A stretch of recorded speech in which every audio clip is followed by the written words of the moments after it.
Action. That's the dark one. I'll take the 6%. You don't want the 9%? What is this?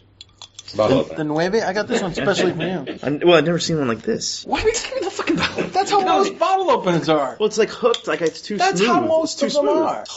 It's actually not catching. That's what I'm saying. It goes backwards. It goes back. It's European. See? So It's European. It's a different voltage. It's just being recorded. It's different voltage. I know what you're thinking of. It's not. It's a different voltage. Because I just had this problem in the lounge. The one in the lounge, I'm like, It was sitting- backwards. The one in the lounge is a pull, not a push. Yeah. Now, this one, just the tongue or the tines on it are short. They're just smooth almost. Yeah, they've been, this bottle opener has been overused. So you guys made fun of me, and I was genuinely having a problem. Yes. Because you chose the lighter percentage beer. That's why. Like a medal on my chest to pin it on. The chest to pin it on would be good. Okay. We'll An get eighth right on place that. ribbon. You want to sit in the middle? Do you mind? And who makes the noise with the potato chips? Me. The one that said don't make noise with the potato chips. That was me. The anti-potato chip maker. All right. Let's see. And try us again. Action. That deluxe vodka in the sky. This episode is brought to you in front of a live studio audience. And by Zubra Libre. And by Zubra Vodka. Libre. And the dragon. No, Zuber's the bad vodka. Why are we going to have the bad vodka be our sponsor? I don't understand. Okay, stock. We have stock. Vodka. Stock is a much better vodka. I think that should go. And Deluxe is second. Deluxe is deluxe. All right. Stock is decidedly not stock because it's the best. I don't even understand that. But maybe we should start the episode, Steven. Maybe. Whenever you guys want to let me. Yeah. Wait, are you done tasting coffees or? And that's a cut. And action.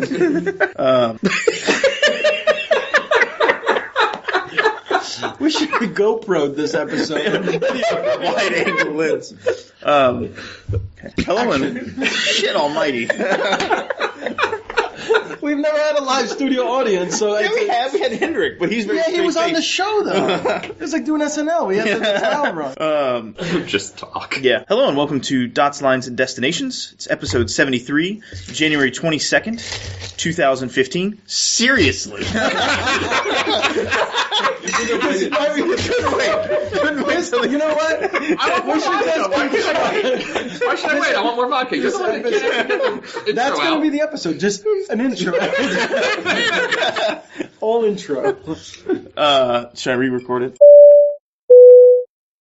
And action. Hello and welcome to Dots, Lines, and Destinations, episode 73, January 22nd, 2015. I'm Steven Seagraves, joined by Foz Mahmood. Hey, Foz. Hello there. And Rollo Veloso. Hey, Rollo. Hey. And Seth Miller. Hello, Seth. busy drinking. Busy drinking, pouring your vodka right now. We're actually recording this in front of a live studio audience, a little disclaimer, in Krakow, Poland, right now with the view of the river, the Wisla River. It's hard to tell. It's pretty dark out there. It's dark. It's nighttime right now. No, it's like 4:30 in the afternoon and it's dark out. Well, it's not. Okay, night came early. Yeah, exactly.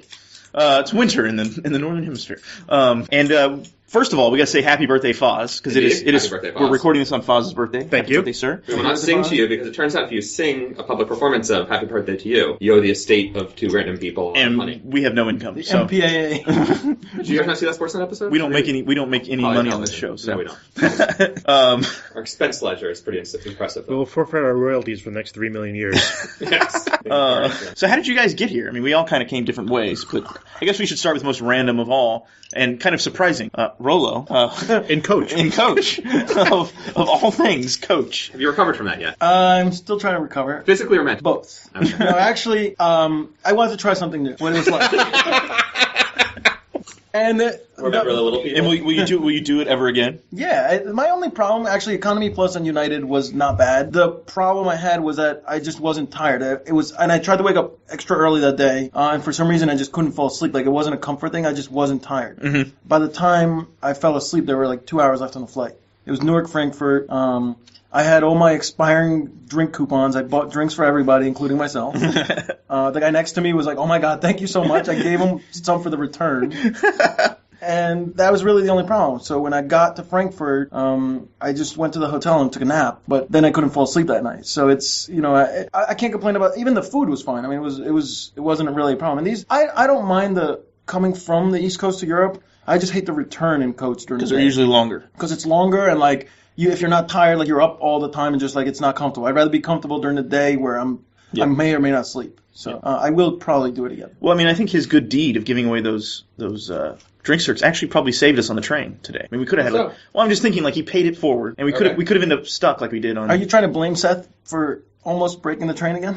Yeah, it came close because it did stop. It stopped, and we were like, in a very random place. It's my fault. I mean, anyways, that's not a story. Yeah, I think so. I think I saved the day. I think so. I agree with that. Buying a bunch of drinks for random people using United's coupon prevented our train from getting stuck. It's a good story. I think I think we could sell that. Yeah. The audience? They're giving us the thumbs up. They're not. That's not your thumb. And Foz, how did you came a little more random. I did Newark to Heathrow to Frankfurt to Warsaw. You double connected. I double connected. Ouch. It was the only thing open with our space. Oh. So you're beholden to the upgrade gods? Yes. Well, at least it cleared.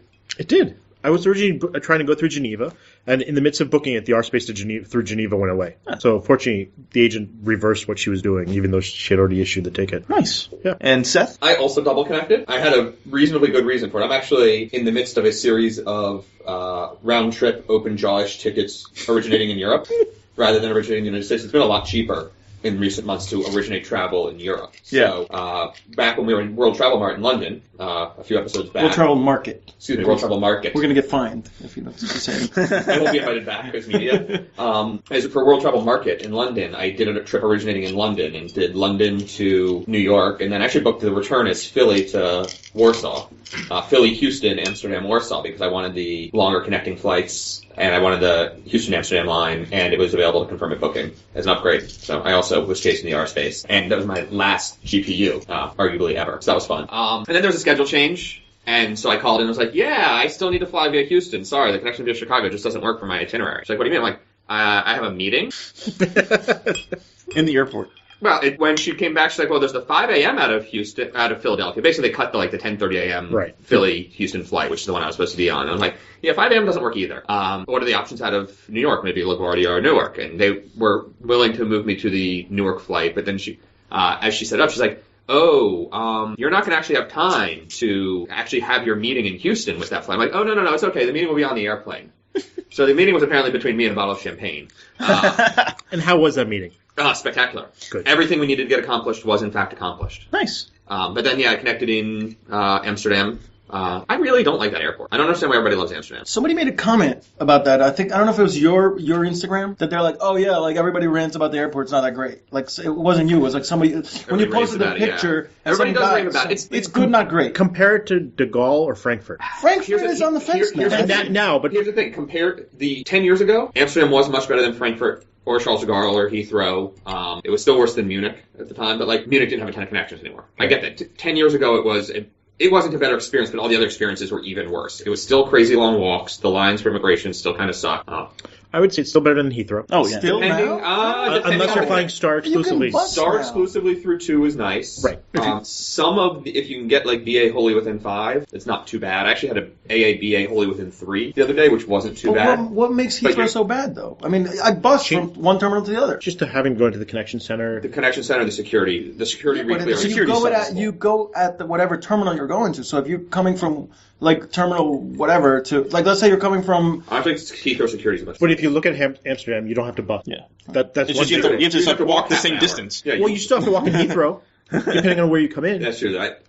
And all the walks in Heathrow are in the the tunnels with no windows. Well, the new one, I was just small windows. It's really hard to. I get disoriented so easily in Heathrow. But I don't know. I always miss the purple signs for the transit and end up standing in the regular line for exiting. And I go, wait a second, I know they're purple, and then I have to go back. Colorblind? Well, no, I just miss it. Why don't you read it? I'm focused. Read it. Well, it isn't. I'm focused on getting the hell out of the airport because I don't want to be there. Who are you following? Was she cute? Yes.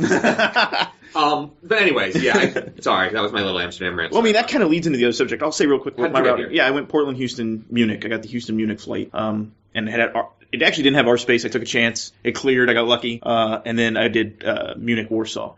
And then we all took trains together this morning. Yeah, from Warsaw to Krakow. Inaugural train. The inaugural. I mean, it was a high-speed train. It was one of the first. Someone said it was the month. I think today opened a month ago. Yeah. No. Yeah, really. Did start today. We had a party in the gate area. By which I mean we all stumbled around looking for coffee and pastries and Yes. the desolate, And celebrated that there was a high-speed the train. desolate misery that is the Warsaw train station. Then we went downstairs to find a whole new smorgasbord Okay, so of stuff. there was a Starbucks downstairs. There's not much For else. some people, that saved the day because we're not going to say It did who, make they were my very ride a little cranky- more They were very pleasant. cranky. I'm not going to say that Starbucks. Mr. Seagraves was much happier when he had that. After When three the coffees. guy told me he could make me an Americano but couldn't put the cream that he was going to use for the cappuccino in there, I was kind of... Because it was milk. Maybe he thought you wanted cream. So that's how I came. But, I mean, it kind of leads into your next topic, which was the meal services. We were talking about meal service on the plane. And do we sleep through breakfast? I mean, this is kind of one of those items on a European flight from the East Coast or even middle America. Even Amsterdam. Yeah. Or Houston, I mean. Yeah. Although this week it was ridiculously short because of tailwinds. But You're talking about a 7-hour flight, maybe, max. And then on the short end, you're talking at 5.5 from New York. 5.5 New York, London, up to about 7 probably you had in 650. 650 into Frankfurt, Frankfurt. My Houston, Amsterdam, I want to say clocked in at like just under 8. Yeah. It was ridiculously fast. We were at 9.5 coming from Houston to Munich. So it was a little bit longer. So maybe it was That's just still over good, 8. though. Yeah. My answer is no. I do not eat the breakfast coming into Europe ever. Yeah. I explicitly tell the flight attendants do not wake me up because for 2 reasons. One, I want to sleep more because as it is, it's too short a flight even in the summer Yep. without the crazy tailwinds to get a decent night's sleep and the time zones screw me up. 2, the croissant and bowl of cereal and bowl of stale fruit is not breakfast. Yeah. It's shit. And so you guys don't get a full breakfast on the East Coast, do you? Like, No, we got a croissant and a bowl of fruit. A continental breakfast. Houston, Munich got eggs, sausage, the domestic Oh. F meal with the I wonder if we got yogurt. that Houston, Amsterdam. Probably did. The guy with cereal, so I bet we did. Yeah. Well, isn't it cereal or or the omelet? They Cereal, asked yeah, you. that's what I'm thinking. But I was changing out of my pajamas. I saw that. Yeah. Wait. You changed This is the going to bring. pajamas. This is going to bring up a mini I rant. gotta say, I do change. Quick my mini pajamas. rant. Yes. Which I already brought this up once. The Hong Kong flight gives you breakfast, and I hate the fact that they give you breakfast because when you get there, it's 7 p.m. or 8 or no, it's like 9 o'clock. We've now. done- We we've actually done this talked about rant already I on the Korea- ranted this. On the Korean. We Yeah. did this on our Korea trip Okay. also. This rant will be repeated ad nauseum. I mean, it's I did it- stupid to yeah. serve a breakfast before arrivals into Asia because they It's all arrive dinner. in the evening. Yeah. Afternoon, evening. And the only option, the Asian option is usually like a soup of some sort. Yeah, No, the but that's in bone broth. between though. That's a snack. Well, for us, it was the arrival. Well, for you were still only, 5 hours away from Hong The Kong. breakfast Yeah. meal on the way into Seoul is eggs or cereal or like a soup. And if you are, say, flying on a 744 out of San Francisco, odds are there's going to be shenanigans with the non-rev on the plane, and you're not going to have any. That's not your thumb. The non-rev is in the room, But- actually. But on the Hong Kong flight, you have no option. It's breakfast. Like you can have that in-flight Like the snack. tongue to your, Well, like- no, that's an in-flight snack. Like it's Oh. like available at any time. Like not any time, What's but they the say like Asian-style it's the breakfast? Is it it's something- not breakfast. They like offer you the noodles or whatever. Like after in between the dinner service Sure. and the thing, it's like a third Is service. the final flight. The final is meal? breakfast. It's a breakfast. It's like eggs or whatever. There's no There's no Asian Asian breakfast. option on it. No. So at least San Francisco Seoul had the Asian option. Yeah. Which, I mean, it's soup, but that vaguely can become a main course-ish kind of party. It's just very odd. I mean, I don't want breakfast before spending the rest of my evening in Seoul.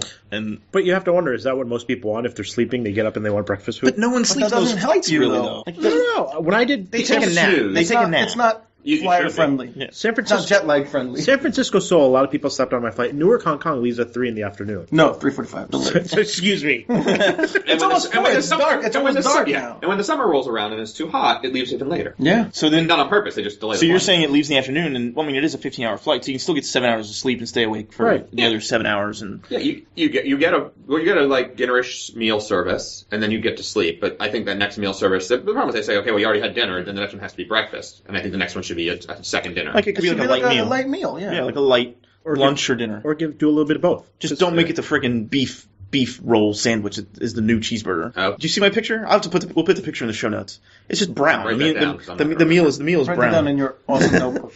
Oh. You guys. Hipster.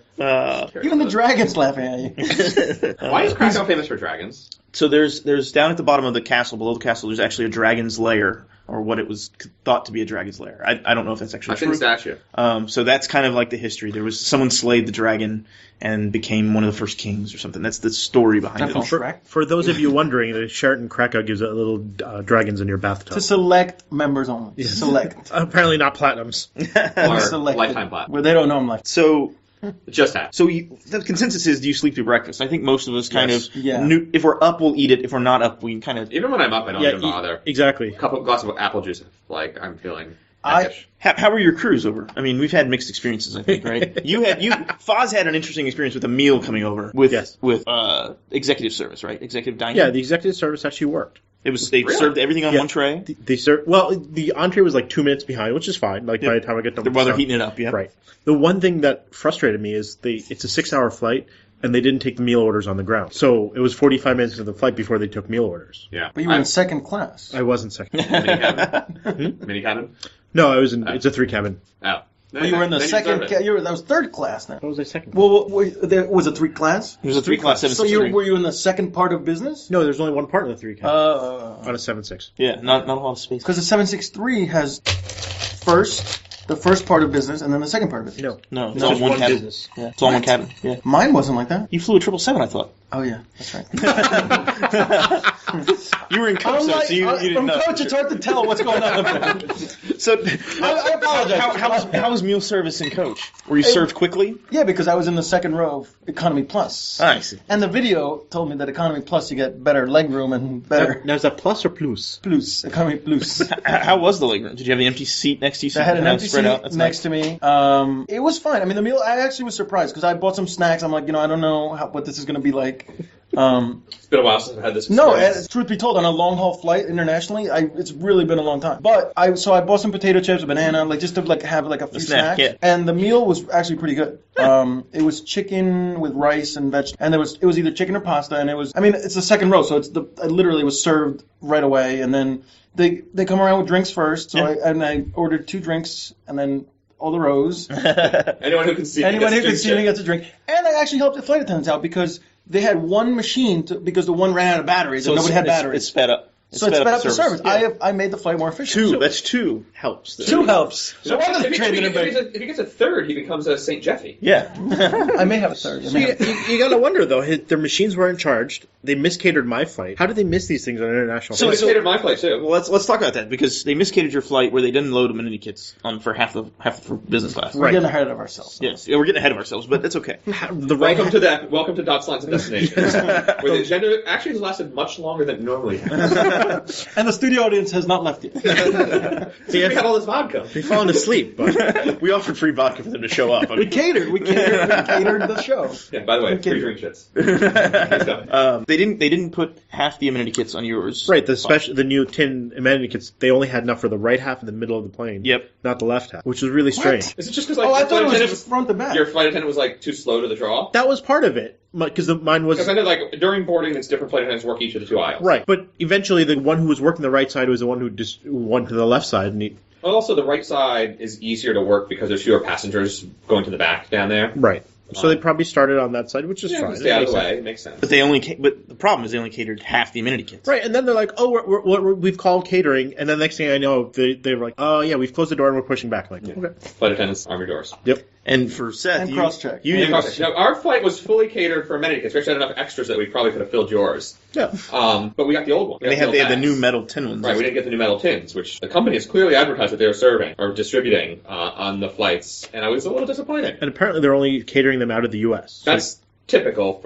Typical. They did this last year also. They only catered them out of the U.S. We heard it's for duty-free reasons. What? Well, right, didn't we hear that they don't want to pay the taxes or something about import tax? The tins Our just ship them landlord. in a random mesh I'm bag? just telling you what I heard. Yeah, rumor. Bullshit. Anyway, I actually... It's the alcohol in the mouthwash. The audience The audience had to chime in on that one. Please hold your questions. Till the end of the show. Mr. Producer, he's trying to take your role. He's feeding us notes. Where's your baton? Where's the selfie stick? You beat him with a selfie stick.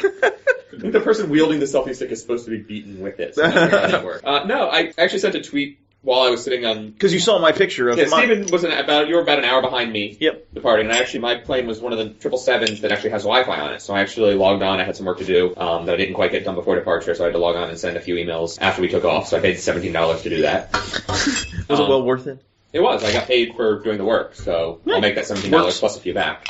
But while I was perusing the interwebs, now that I was online for the whole flight, I saw Stephen's post, I think, on Instagram showing that he got the amenity tin, and I was disappointed. And I posted a tweet to United basically saying, damn it, what the hell? And I actually got a response back saying, DM us your address and we'll send you one. So that's a good response from the Twitter team to take care of you a little bit. It was. It's nice, and I'd like to think I'm that special. The reality is they've sent a few to other people as well, whether prompted or unprompted. But Boz, you actually tweeted today for the first time in a long time. I Did you did. blog post too? No. Let's not get too crazy. Oh wait, FedEx did deliver an amendment. I was going to say I did get one delivered as I was checking out the hotel this morning. As we came out of the hotel in the Bristol, I look over and there's an amenity kit sitting in front of Foz. I'm like, what the heck? And I had actually brought one for Seth off the flight, and actually one of the guests in the audience carried it for me because I had no room. We'll talk about that in a second. And he carried it and I guess gave it to the concierge, or you gave it to the concierge? We delivered it to the concierge to have United Airlines deliver it to Mr. Mahmood, standing at the front desk. And he did a pretty good job delivering it. Couldn't keep a straight face though. Yeah, I had no idea what was going on or why. But yeah, try explaining to the Polish concierge why he's delivering a United amenity tin to the random guy checking out from his hotel. Yes. Early in the morning. Yeah. So we got into Krakow. We took the train here today. Yeah. Got into Krakow around 11, and then by the time we got to the hotel, it was about noon. And we had an aviation museum tour. I can't even pronounce it, but it's the aviation museum. It's the National Aviation Museum of Poland or something. I think it's pronounced aviation museum. I think you're wrong. And we actually have a tour guide, and I recommend this place to just about if you're an aviation geek, like you got to come to Krakow and go to this place because it's Mig Alley. It's just this whole back lot of this place. Or like a war guy, Yeah, like historian. Like it's not even aviation. Like it was kind of cool. Just I was optimistic, but not near. I think I was still overwhelming positive response. There's a lot of stuff to look at, and we had a tour guide, and it was only I think 100 zloty or something for the tour. 65 for the guide, like $20. It was 95, I think, total, and then we had to pay like a small fee for all of us to come together. So it wasn't that bad. I think so. The guide was like $25 maybe just for the guide. Plus you pay like $2 per person to get into the museum. Yeah. They've actually found one for us, which was apparently a challenge. Yeah, they did an email. I did an email discussion with them. They found a guide for us. It was 12, 13 of us. Spoke very good English. He was amazing. And he's very knowledgeable. Spectacular. And enjoyed the fact that we were all kind of aviation geeks. Enthusiasts. And we liked stuff. And he at one point he goes, well, I'm going to take you back in most people don't like this stuff. I'm going to take you back in the engine area. And it's just a room full of aircraft engines. And it smells like grease, but it's awesome. It's awesome. Not but it's awesome. Yeah, and it's awesome. Yes, and they had the largest. I think the largest piston engine in there it weighed 1 ton, and was never actually used in flight. But it was really cool to see how. I mean, it was huge. The thing was massive, 24 cylinders. So that's a lot. Yeah, it was like 1,900 horsepower is how much it produced. So wow. I recommend it. All the MiGs, they have like one of each. One of each type, and not just one of each type, but like one of each type plus their variants. Yeah. There's the trainers. There's the UTI. There was the MR. There was the MRU. There was they really had all these different. Everything. I'm making some of those up. So. And I think most of these were Polish licensed aircraft from what he was telling us. Quote, the license. Yeah, license in air quotes. Well, I don't think was there an issue with like the Poles stealing Russian licenses so much as nobody really knows, but they just somehow appeared, and some of the models look very similar to U.S. planes models. And yeah, there's that DC-3 knockoff. That's pretty impressive. Which he said the main difference is that you can tell is that there's an engine cover that keeps it warm in the winters when it was in the polar in Siberia, so that the engines didn't freeze up. So I was like, oh, okay, that's how you can tell the Russian. That doesn't mean that they license it. That just means that they're like, hey, so it doesn't freeze, let's just add this. Let's jerry-rig this. Now that we've stolen this shit, it wasn't really designed for our climate. What do we do to make it actually work? Exactly. And there's a great Buick. There was a cool Buick, which had a cool story behind it. I mean, there was the general. He was a major in Vietnam, but he became a general, four-star general. Flew this plane, an F-105, in Vietnam, and that plane actually came to this museum, and because the guy had a Polish family. He was Pole. His mother was a Pole, and his father was a Pole. Is that the thing? Pole? That's Pole, yeah. Pole. And they brought the plane here, and when they let the general know that they had his plane, he sent a car as a gift for the museum to say, thank you for exhibiting this in your museum. And it's a Cadillac. And it's a Cadillac, yeah, really nice Cadillac. It was a Buick. Buick was it? Yeah. Bizarre gift to send. Yeah, it's strange. But he said his plane and his car. Nice. Right? Didn't he send his plane and his car? No, the plane was already here. They acquired the plane separately, and so he gave him a car for it? I think he was thankful because he still had family over here, and it let them see part of the family. And what was the name of the plane? It was the Polish Yankee. Oh, yeah. The Polak. The Yankee Polak, yeah. Okay. Which is a little offensive. But to who, though? The Poles? To the Poles. To the Argentinians. Which, hey, let's get that out of the way right now. What is our beef with Chile and Argentina? So we should disclose that Uruguay has better beef beef than Argentina. Are we really going to go Whoa. into our... Whoa. If you're going to say what's the beef, I'm going to have to call you beef right now. Take it easy. So we are... Are you going to curse me out in Spanish now? No. Yankee Air Polak is the name. Yankee Air So it Polak. offends Americans and Polish people. He made sure of that. Is it like a double negative? They cancel each other out? Yeah, it was like a Swiss name. Quadruple positive. Neutral. It's just bad for everybody. So Rolo, our producer, is an Argentinian. national. He's an Argentinian national, and we like to give him crap about Chilean wines because why not? I mean, he's our friend. Well, I will say this. It's not just you guys. We have, even our studio audience likes to give me credit. And like I said, if we were GoProing this, you could see him laugh. So I mean, I think that's part of it. And we've been doing this for 7 years, where we come to Europe together. This is the 7th anniversary. And we are the founding, the only two that have... we are, and I think we've kind of razzed you since the beginning about being Argentinian, and it's just kind of like a running joke. So, to our listeners... It's not that we actually hate Argentina or hate Chile. We would actually like to do one of these trips to Argentina at some point, and have And possibly also to Chile. And Chile also. Like, we got a shaking his head, funny guy making jokes. No, There's no reciprocity fee to Chile. Yeah, it's much cheaper to do this in Chile. Although the steak and wine would be much cheaper in Argentina. And can we get the blue market rate on the... You know a guy. You can't get the blue market rate on the reciprocity fee. You get the blue market on everything else. You know a guy, though. I know a guy who knows a guy, yeah. But honestly, most of my Chile hate is I don't. We just got We're being distracted by we got a side note from another an assistant to the traveling secretary offered us a note, and we'll get back to that. But his handwriting's really bad. I'm too drunk to read it from most of the Chilean hate is more of a joke. I really have no problems with Chile. I've been to Santiago. It's just that a lot, because there's this ongoing sort of wine contest between Mendoza, Argentina, and Chile. It's just a known thing. Most Argentinians kind of have this kind of thing with Chile. So I mean, it's a back and forth. Yeah, it's not even anything. It's made up. It's playful banter. Playful exactly. ribbing. I mean, there's nothing. I mean, Chile. To be honest with you, Chile has one of the best economies in South America. So if anything, Argentinians are jealous of Chile of their economy. Aha! Well, look, I'm going to be honest. So for our listeners, visit Chile. It's great. I mean, it's probably more expensive though because you get more for your dollar, U.S. dollar, in Argentina. Yeah. On the ground is definitely more. Since we got a little off track. But that's the show, off track. But we should say that this is the 7th year doing this, and actually a wedding came out of this. We had a marriage. People met in Prague. In Prague. And I think this year's a little smaller than most years, which I'm okay with. Yeah. It's kept it, a reasonable group that we We're can... a couple bodies short of normal, but... And we will throw a shot at the person who got married who did not show up. May or may not be in Europe, and he's not here. Exactly. We gave him a little bit of a hard time. He didn't get to see the awesome Russian airplanes. He's going to be jealous when he sees all the pictures. As we talk about the trip, though, we could talk a little bit about packing, because I feel like I looked at Rolo's little Rimowa this morning as we were walking through the train station. I'm like, dude, how did you pack? And you have those super lightweight. You have the same one as... It's the one they give you... No, it's the one they they give out on Lufthansa. It's the kit. You really have to... Yeah. The American kit size. You can pack for a week. Yeah. You have the Salsa It's the Salsa Air. So you have the lightweight one. The lightest bag in the market. It's much smaller. Is it really that much smaller than yours? Yeah, it is. No, it's not smaller. You It's have the same less. size. You have less space in your compartments, basically, because No. yours zip up.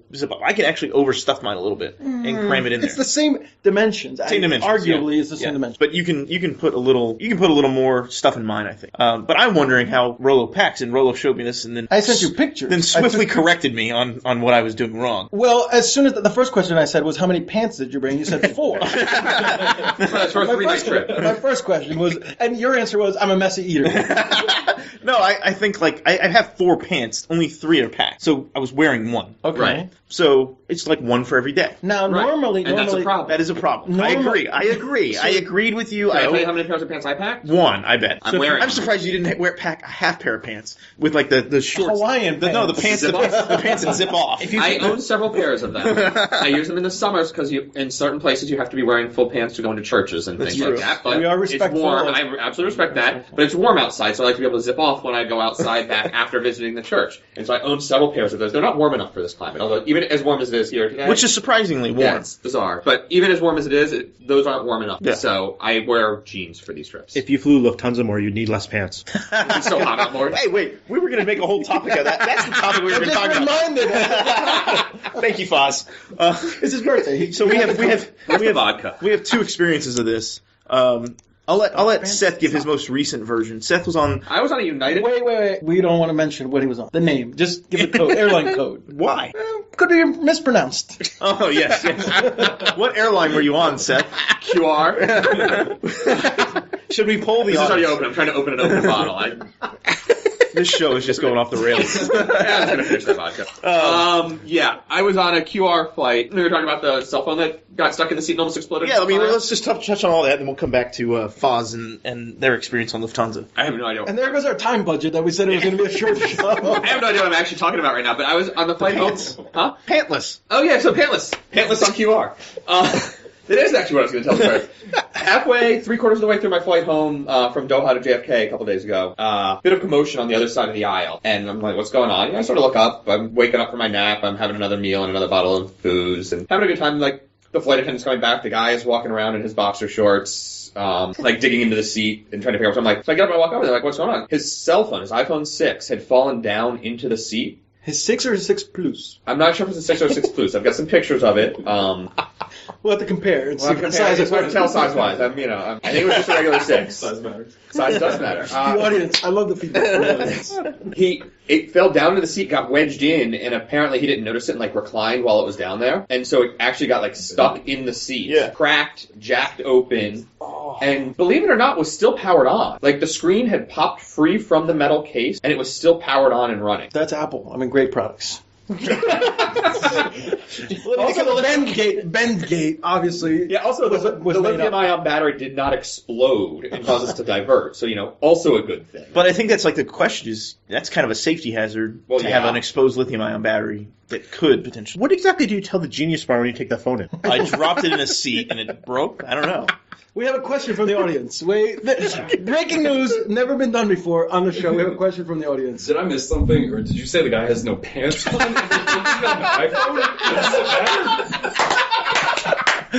Winner! Sorry, but Pierogies for dinner.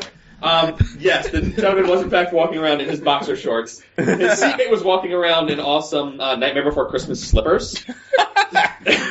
in pants. Were the QR issued? No. Okay. I'm really disappointed because if they were, I would have stolen all of them off the plane. Those are actually pretty good. The QR, The QR slippers? QR. The QR slippers are actually pretty nice. Soft gray, No, good but coverage. the pajamas too. Yeah, I keep a pair. I actually sleep in them on a regular basis. I actually bring the pair that I own with me and collect other QR pajamas when I fly because I like them so much. So I keep spares. I'm collecting them. So he was pantless. How long was he pantless looking for this phone? Like trying to fix his issue? The phone gate... How long was he pantless? why was he pantless? It was a bit warm on board. I don't know. He was pantless for probably 6 hours of the flight. That's just wrong. Well, and I looked at my seatmate, a friend of mine, Cynthia, who has actually been on the show before and who we will have on hopefully again soon to tell us about Antarctica, where she is right now, and I hate her for. And love her also, but hate her for. I just sort of elbowed her and nodded, and we both sort of looked over and was like, what the frig is going on here? But at that point, there's really nothing you can do. You accept that the guy's going to be pantless walking around the cabin for a while. The flight attendants let him. Who am I to demand that he put on pants? And you're very happy that QR is not a dry airline at that point. Oh yeah, we ordered more. except if you fly to Egypt. They become dry if you fly to Egypt. Don't make statements and then go, not really. I don't know. Wait, no, sorry. Now, Is it honestly, on the ground in Egypt? no, wait. Anything? There's an airline that Emirates is dry. Some airline, I don't know. I'm gonna have to look. Well, it Egypt up. Air is dry. Yeah, Egypt. It wasn't Egypt Air, but they said no. I'm Kuwait sorry. Air? So Qatar. Sorry. QR is not dry out of Cairo. Turkish is. That's the thing. That is a little weird. Turkish is dry out of Cairo, but QR is not. QR actually, and it's first, even though it's the business seat, but they have first class type champagne. Like you can't get on the New York to Doha, on the Doha to New York. They have Salmon or one of those. Billicourt Salmon and Taittinger Rosé. Yeah, and on the Cairo really to good, by the way. Cairo to Doha, they have Krug. Yeah, Krug is the first class only. Except I was only offered it. They're like, we have to chill it for you. So I had to wait. And then you're like, wait, I gotta fly coach to Frankfurt.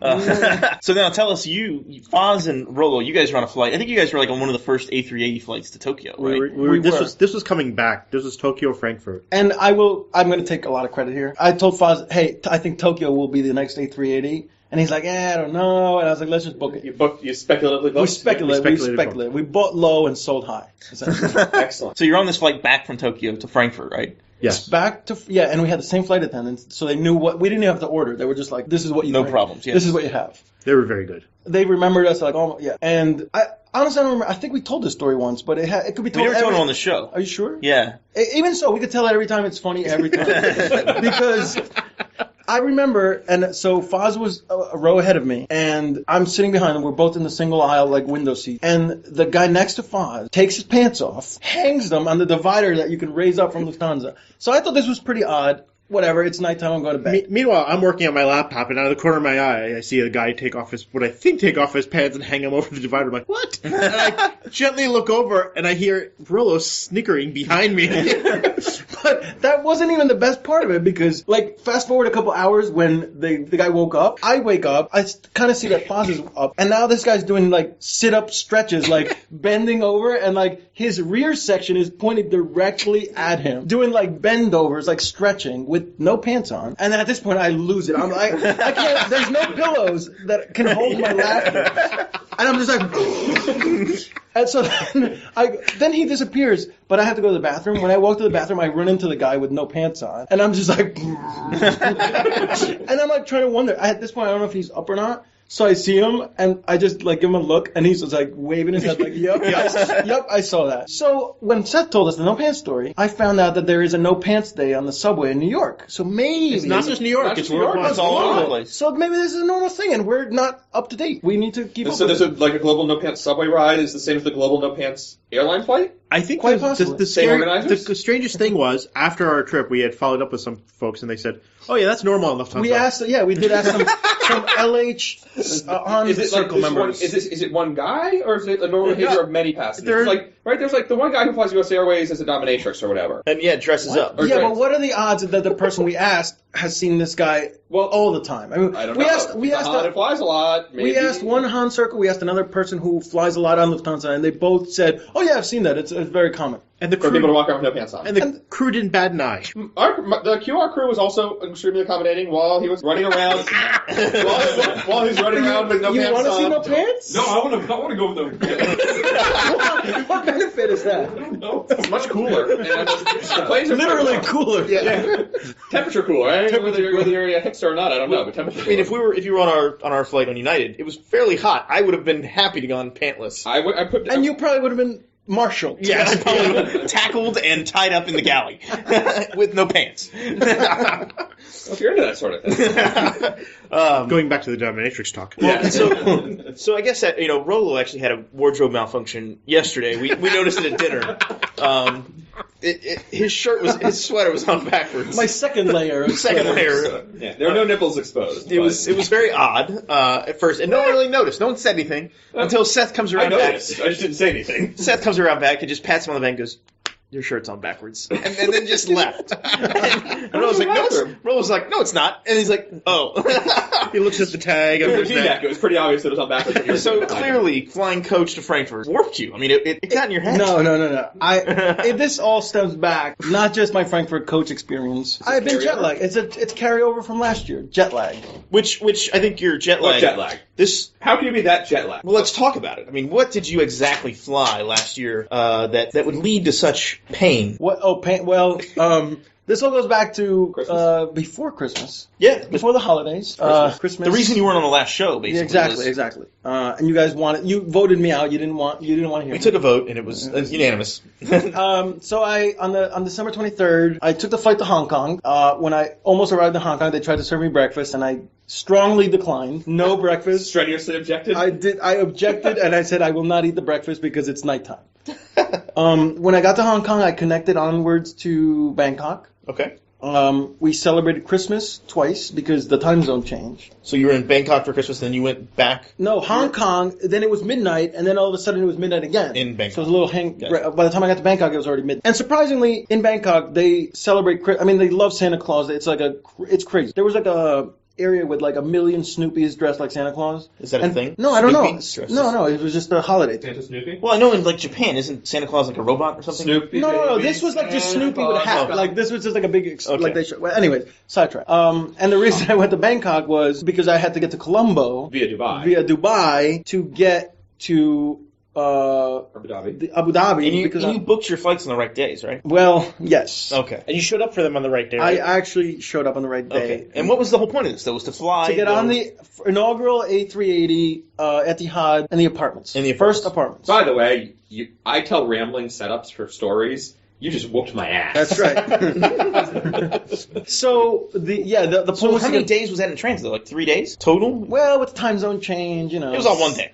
23rd, the flight was on the 27th at like 2:50 in the morning. Some So ridiculous 3.5 time. days or Yeah, something. Okay. but you got to add plus or minus. I mean, whatever. There's a dateline, Yeah, a few time zones dateline, in yeah. between, and Dubai in between Colombo and Bangkok. But other than that, it was about 70 hours. Well, yeah. crazy. Anywho. No, yeah, we were. I was gonna get on the inaugural Etihad. We booked the Etihad inaugural A380 from Abu Dhabi, which you guys all were like, "Oh, it's not gonna fly." They just took delivery I of was it. actually very optimistic in our chats that we were having. I don't know. said it looks like you may actually get it. Did I not say that? I would have to go back and We'll have to check the once records. that- I think I felt a little attacked that I was like, "Oh, you guys, you're not gonna like how First he's an Argentinian, and then he's flying the residence.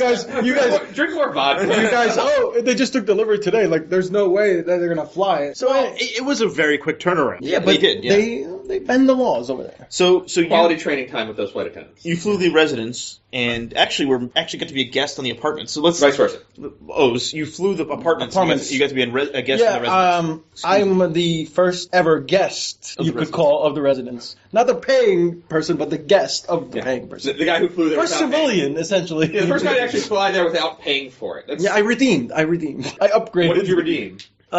My charm. Favors. Karma. Favors of various sorts. United Drink Chips. United No, it's the third one. Shit, he is St. Jeffy. no. So the story goes, the person who was flying the residence was by himself. He was a very cool person. He was an aviation geek, so he actually told his butler, Georgina, which we met at the World Travel Market, took pictures. She gave us the tour of the residence. And he said, I would like to invite somebody for dinner. I'm going to put everybody in the first apartments, their seat numbers and a hat, and made somebody randomly pick. Does Georgiana wear a hat that he can use, or was it done? I don't know where they got the hat, to be honest with you. They used an ice bucket. And then actually, I was so delirious, there probably wasn't a hat. It was like They just picked a random bag name. of Yeah. something. Yeah. So I was selected for dinner, and I was invited to dine at the residence. And he also picked a coach customer to join him for breakfast, as I recall. I didn't make it for that because I don't wake up for breakfast. Ah. I sleep for it. I like how you circled back there. That's Yes, good. yeah. Well done. No,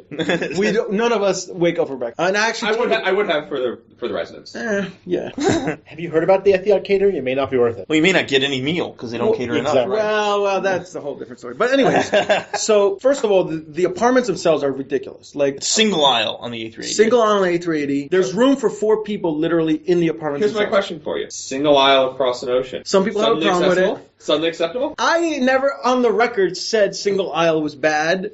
It's not preferred because of the bathroom situation. Like, it's just the cart or whatever they use. But on this plan, I mean, it's huge. You can't. You're looking for like. Yes. Yeah. And trolling. It's not It's really. called trolling. It's, Welcome to the internet. It's not really single aisle. So was I mean, this it's was this single aisle. overkill? I mean, do you think that the residents in the apartment are overkill? No, I think that they really kind of reinvented the whole first class. They actually brought back like what first class was like. Oh my god! Before that, I thought Emirates was like, oh my god, they have a shower on board. Now they have a shower on board, but now they have single aisle. You could have a party in your apartments. Like, I mean, hang out, Yeah. everybody, whatever. And then now, No besides different that, the residence is just completely like it's just a whole nother level. Except, and to be fair, the service was really slow. I don't know if it was the first flight, the inaugural flight, but the service was really slow. And when the residence customer has it's a 1-to-1, like. The only job of the butler is to serve the paying customer. I just thought that they were a little slow and I don't know. Maybe they didn't know what to expect. But the food was really good. Everything's good. It's just, but I think the overwhelming fact of like what it is, like even the room setup, you just like don't care. Like if you're gonna complain about that, then it's like or whatever. Like then fly privately. I don't. The room setup is great.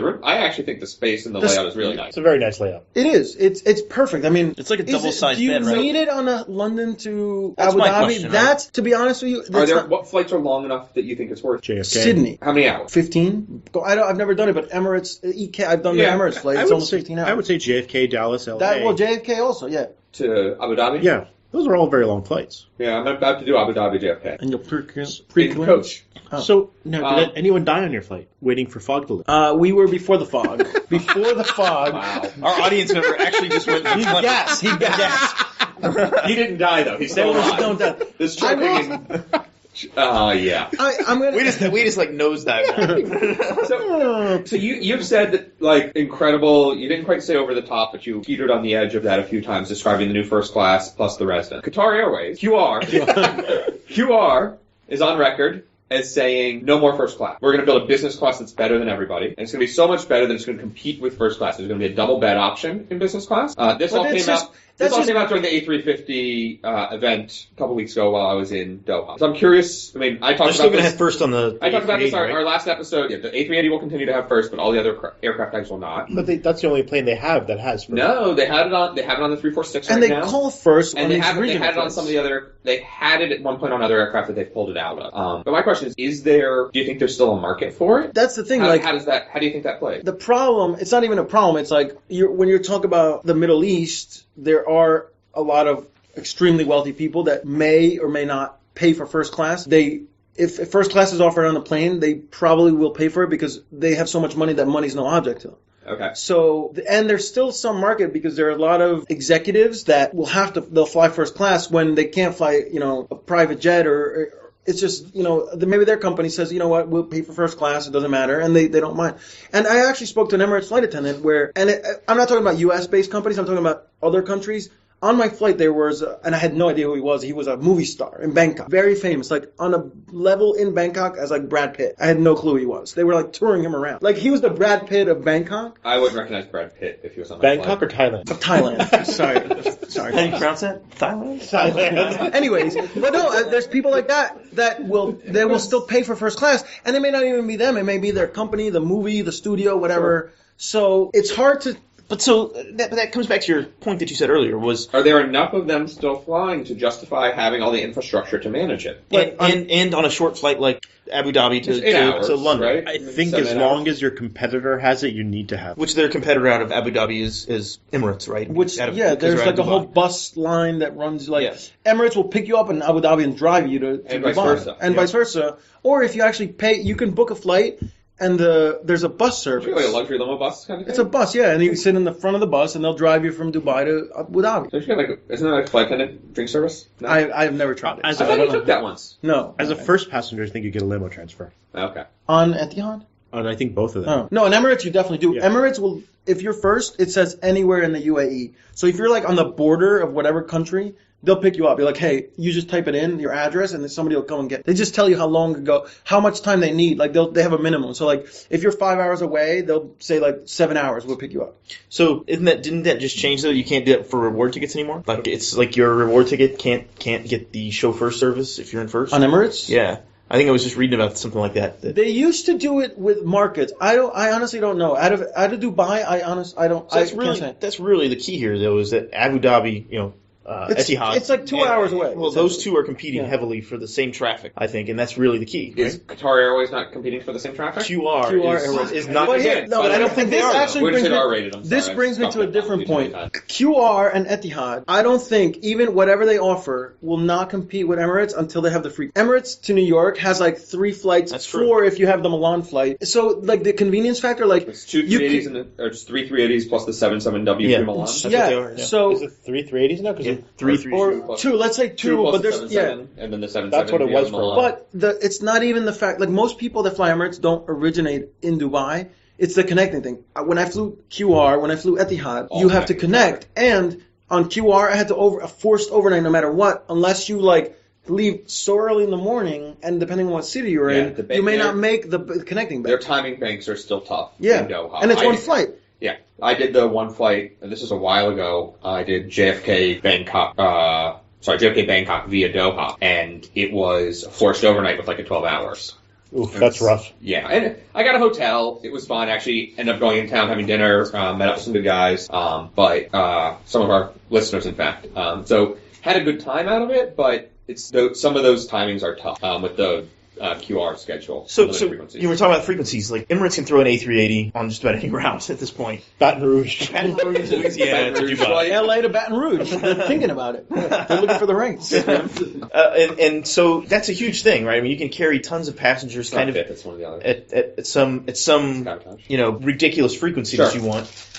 Is it wrong that when we flew in, was in Warsaw, I saw an Emirates, I want to say like A330. an It was A330. A330, yeah. I was like, wow, this isn't a real market because they can only throw an A330 That's here. what we were actually saying. Our I was gonna audience, say, like- we were like, look, they only fly an A330 here. Everywhere else is like a 777. 777 or bigger. Yeah. I didn't realize they had the small planes that are the A330s. Yeah. Well, let's not talk about fleets because QR has One every of everything. plane known to. So is You know, they're the only airline that's flown every Airbus family ever built. Really? Wow. I did not know that. They flew the 300 and the 310 when they first started as leased aircraft. They currently fly the 320 family. With the business Oh, configuration. they got the 319 all biz to London. They've got 320s and 321s. Do they have a flying 318? regional. They do not have the 318, but they count families. Okay. 321T? They do not. Now you're just They've being a got jerk. They've got the 330s that they fly. They've got a 346. A few of them, I think 4. 345? No, I don't think so. I think That was Etihad. Etihad and Emirates. But they have the 346 in service right now. They have 4 of them with first class. They have the 380s and they have the 350s. What? They have the 346. They do have a 346. Which is the same as Lufthansa's, right? Because Our associate wannabe producer who's going to look me up. you may have a replacement here. So let me just let's talk about that real quick because We're out of Zuber and we're out of stock. we're running out of vodka. This is bad. We're not out of stock. We're out of stock vodka. I've got some Deluxe left. So the A330 is basically Emirates' RJ. Yeah. Yes. That's their That's RJ. what it comes down to. Wow, you're running a real tight ship there when that's your RJ, I guess. It's nice to be printing money. So yeah, They have private jets though. So those are the you were RJs. impressed, right? I mean, you were impressed With with Etihad? Etihad. I think they actually redefined. Our associate producers admitted I'm right, for the record. Etihad has redefined first class. I mean, it's out of this world. In like their seats, their actual hard product is amazing. But you were disappointed you didn't get a haircut. No, I got a shave, and the haircuts are offered in the lounge. They Who do is? offer a haircut. In the Abu Dhabi, the new lounge they have, there's it's called Shave by Etihad, and you can get a haircut and an actual shave, like razor shave. And for first class passengers, it's free. It's included in their service. Okay. So yeah, it was good. I mean, I actually got a shave because my mustache was growing, so I wanted to be clean shaven before my inaugural flight. You want to look good for the photo? Photo op. The red carpet? The red carpet. They had a gate party. I mean, it wasn't as great. I've heard other airlines have had better parties. Like United with Santiago. Well, Oh, you really want to rub that in, don't you? After you bailed on me? Sorry. You were booked on it. I was booked on it. maybe they just don't like Chile. Saying. City test. You never know. That awesome destination. Wrapping up here, because we've clearly been rambling too long, but I feel like throwing one more topic into the pool. A350? Yes. Qatar Airways now running. Whoa. QR now running. Small tail plane, so I don't know if I'm going to be on it. Is the tail really Turns that are small? not that great, I will say. You really think the tail's that small? It's not just me. I've seen posts by reputable people that say the tail is small. Okay. I clearly don't check the size of the tail of the airplane before I get on board. I guess Rollo's a size You queen. check everything else, but I check the size of the tail on a lot of things, but apparently not the airplane. We already established size matters at the beginning of the show. Yes, and we're going to finish with the same theme. Here's a question for you. 9 rows front to back, business class. 222. 121, it's reverse herringbone. Everybody has aisle. Actually? Everybody has aisle Okay. access, right? It's the same seat that the U.S. Airways seat that's often called the Cathay seat. The American. It's also the American seat. All those things. It's got it's wider than all those because the fuselage is a little wider. That's the Zodiac seat, right? Yes, I believe so. It's a really nice seat. The center of that cabin has no overhead bins, so super high ceilings. Okay. Which I don't get. Like everybody's like, oh, it looks great, but Open it's space is inconvenient. nice. Well, you gotta Even Emirates, try to not trip over the guy on the outside. But even Emirates in first has that issue because, like, yeah, you could put your bag or whatever, but like if you have a rollerboard, They like have a no overhead bins. well, that's what I'm saying. So At like, least the A350, the outboard bins, Yeah. just not the center bins. I don't like no overhead bins. Yeah. That was the trouble for me when I did Emirates first, because I clearly had overpacked and had a bag that was too big to be a carry-on. Wait, hang on. Let's go back here. You overpacked, but you also brought a carry-on, a rollerboard on this trip. No, I managed to avoid You mentioning avoided that earlier. topic. Yeah, I overpacked on this trip. My reason for that, I fit everything actually into my smaller bag. Yeah. I had my small backpack plus a camera bag. Gotcha. My merce, if you will. So But- I brought 4 pairs of pants. You bought like 8 shirts. 8 Hawaiian shirts. 8 Hawaiian Hawaiian shirts. Yeah, no Hawaiian shirts. No, I did bring too many shirts. That's true.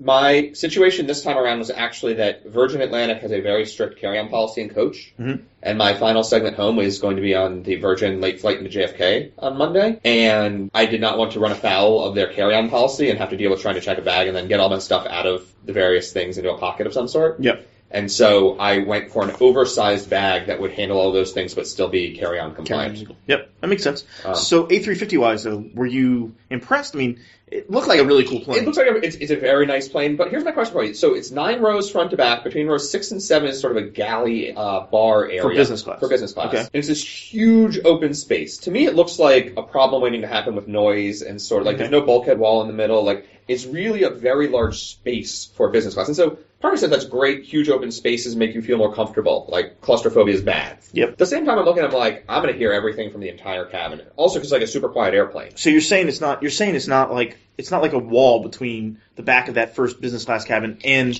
the catering area. It's just There's a galley all the way forward that everything is served out of. There's no galley in the back. The only the middle section between rows 6 and 7 at the second door is like this open bar area. And there's like counters where they can put food and snacks I'm not sure. out. I'm not sure I would like that. I mean, to me, it sounds like a problem waiting to happen where you're gonna constantly hear people moving and making noise with glasses and Yeah, and I things like have that. concerns about that. I have concerns about that space from a noise perspective. We've just lost. This show is just for those listening. Like we have. You really wish you could see this. The right now. A350 is not even that interesting to these people because they're just like taking They just pictures don't care. of the Sheridan Krakow, drinking Red Bull. It's the Sheridan Krakow. I can't even say it straight face. The Dragon drinking Red Bull, and he's drunk apparently. We're upset because He's had a couple too many Side Red note- Bulls no, and no. vodkas.